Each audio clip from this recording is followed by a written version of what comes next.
Teman-teman, sahabat-sahabat, saudara-saudariku yang terkasih, marilah kita kembali lagi pada kesempatan ini bersama-sama mendengar dan merenungkan sabda Tuhan yang kita ambil dari Penginjil Lukas bab 7 ayat 24 sampai 30. Yesus dan Yohanes Pembaptis.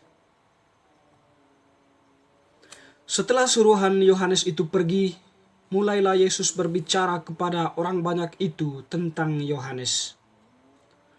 Untuk apakah kamu pergi ke padang gurun? Melihat buluh yang digoyangkan angin kian kemari? Atau untuk apakah kamu pergi? Melihat orang yang berpakaian halus, orang yang berpakaian indah dan yang hidup mewah tempatnya di istana raja? Jadi untuk apakah kamu pergi? Melihat nabi? Benar, dan aku berkata kepadamu, bahkan lebih daripada nabi. Karena tentang dia ada tertulis, lihatlah, aku menyuruh utusanku mendahului engkau. Ia akan mempersiapkan jalanmu di hadapanmu.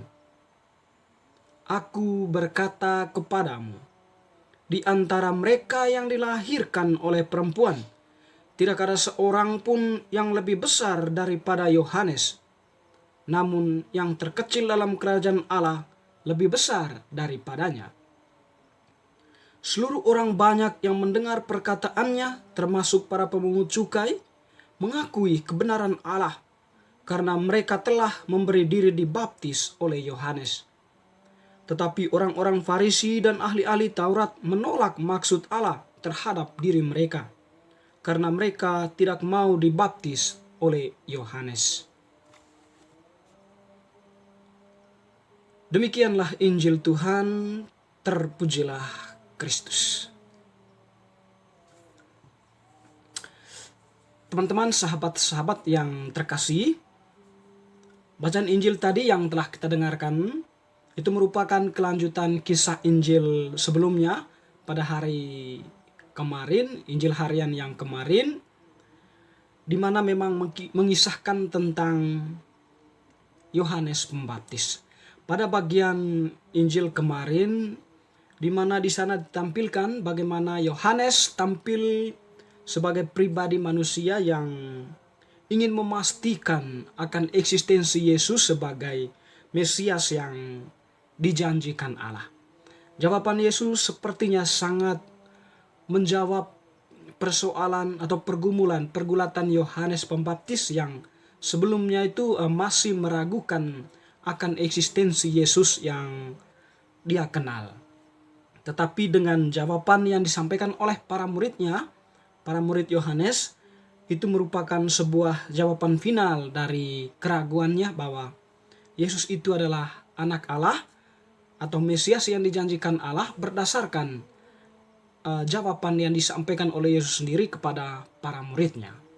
Pada hari ini teman-teman yang terkasih, Yesus tampil sebagai pribadi dan sekaligus sebagai Allah yang mengakui akan keberadaan Yohanes itu, akan keberadaan Yohanes Pembaptis, bahwa Yohanes Pembaptis diakui oleh Yesus sebagai nabi, tetapi lebih dari nabi, bahkan lebih dari nabi.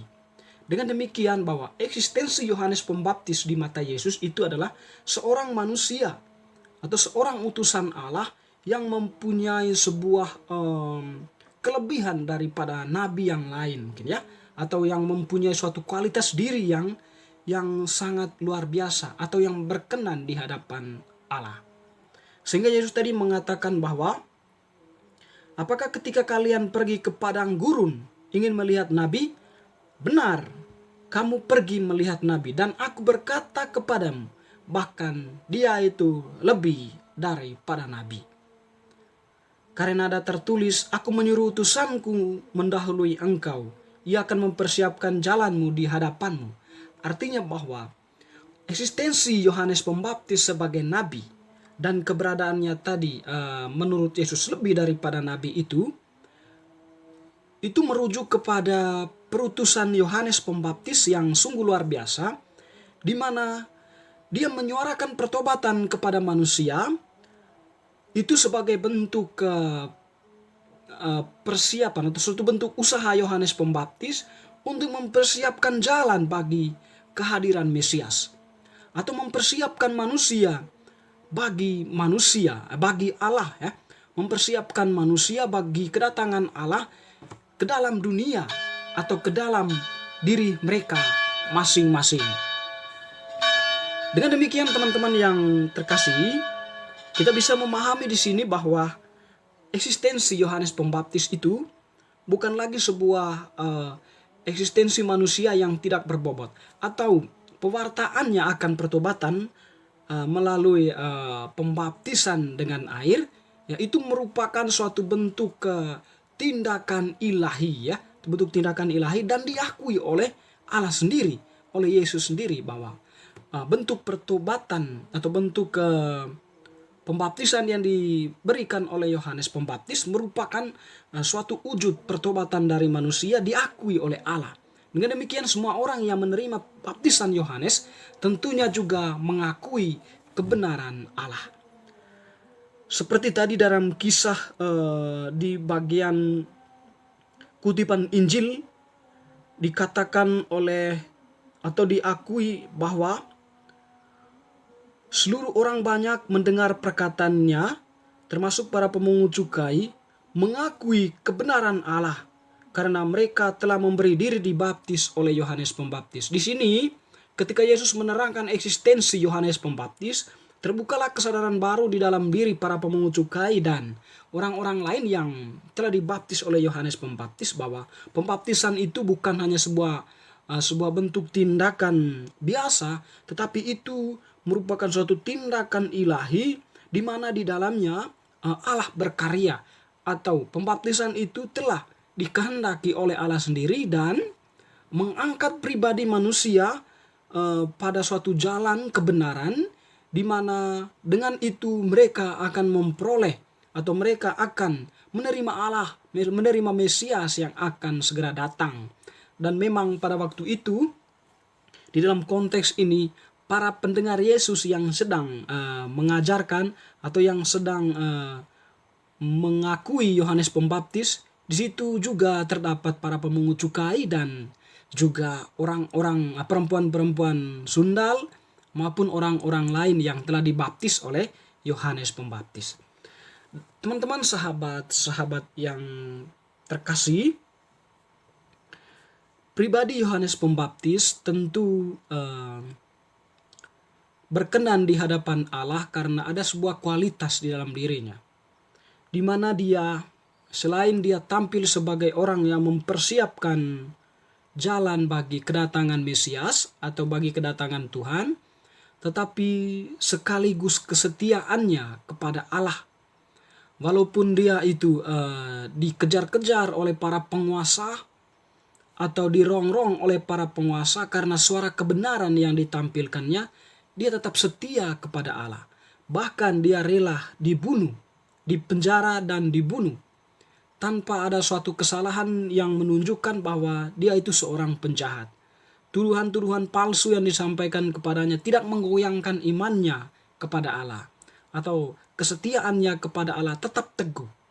Dan yang ketiga yang paling penting itu adalah Yohanes Pembaptis adalah seorang pribadi yang sangat rendah hati di hadapan Allah, di mana ketika orang mulai melihat dia sebagai Mesias, dia mengakui dirinya bahwa dia itu bukan Mesias. Dia hanya orang yang diutus Allah mempersiapkan manusia, mempersiapkan para pendengarnya untuk menyambut Sang Mesias yang sesungguhnya yang akan datang itu. Aku bukan dia yang akan datang, tetapi dia yang lebih besar daripadaku akan datang. Untuk membuka tali kasutnya pun aku tak layak.